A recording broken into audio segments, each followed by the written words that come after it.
un outil que je pense qui peut aider beaucoup de gens aujourd'hui, c'est l'approche d'analyse pour se projeter.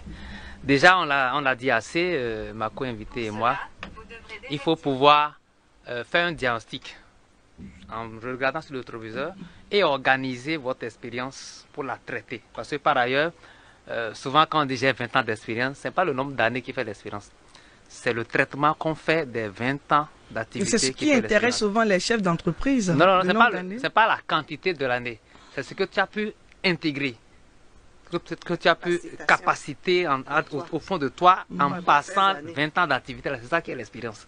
Bon, bref, il faut pouvoir traiter cette expérience du passé pour pouvoir mieux projeter. Mais souvent, l'outil que je propose, c'est justement éviter de faire ce qu'on appelle l'approche analytique, partir des problèmes et chercher des solutions. Parce que vous voyez, les problèmes en eux-mêmes, en soi, ça pèse. Même le mot problème, quand on le prononce, ça vous écrase en fait. Et donc faire la démarche de planification qui commence par faire les analyses des problèmes et maintenant chercher les solutions, c'est pas efficace. Ça vous bloque parce que les problèmes, ça ferme l'esprit.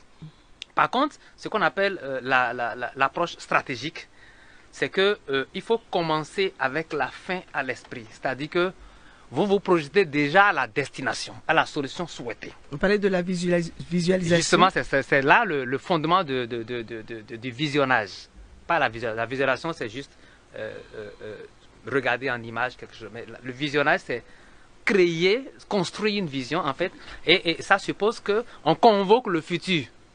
Aujourd'hui, il répond. Et parce qu'il a répondu, on définit maintenant les pas à poser pour qu'il advienne dans la chair. Donnez-nous un exemple concret, s'il vous plaît, parce que moi-même, ça bug dans ma tête, convoquer le futur. Non, c'est très simple. Voilà. Aujourd'hui, je suppose que je suis ingénieur en informatique.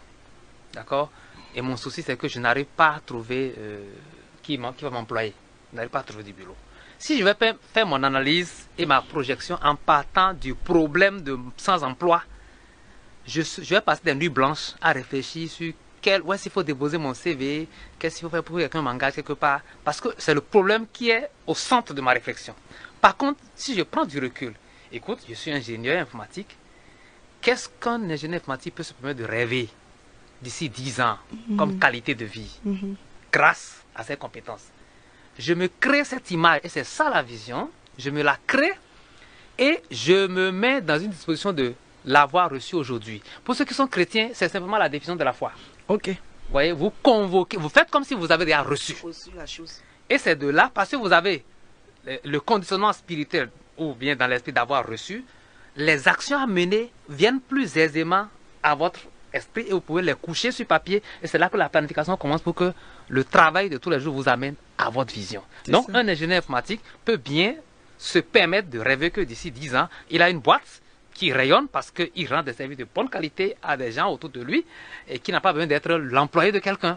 Et du coup, parce qu'il a pu se convaincre de ça et en faire une image, il va donc construire les actions nécessaires pour qu'il y arrive.